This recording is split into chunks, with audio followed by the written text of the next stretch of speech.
Taking Isaiah's vision in chapter 6, God's holiness is his otherness, his exaltation. So he is separate from everything else that he's made. That even the seraphim, who are morally pure, nevertheless they cover their faces and they're awed before the presence of God, because he is so holy and that he is so other and exalted.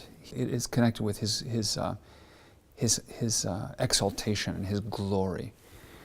The thing that strikes Isaiah, of course, is not only his glory, but his moral perfection. So there's a great contrast between God's holiness, which is connected to his righteousness, and Isaiah's imperfection, Isaiah's moral fallibility and uncleanness. So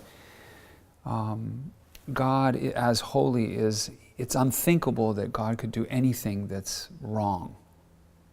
And Isaiah feels his own failings in the presence of God, and he's undone and confesses that he's worthy of rejection because of that. In terms of our holiness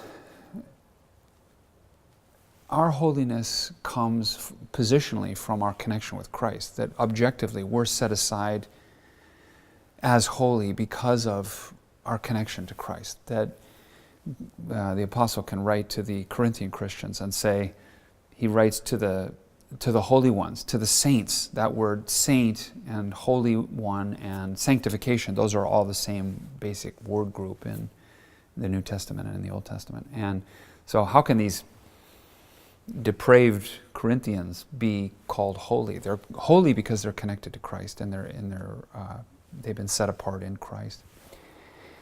We've been regenerated. We've been given new life by the Spirit, and God has begun to work in us He's renewing us after His own nature. So as we reflect Him, we are holy, and then we become more holy through this life.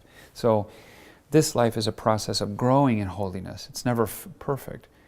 And then the great thing when Christ comes tomorrow is that He'll conform us fully to Himself, and we'll share His holiness 100%. And that will be the glorious day.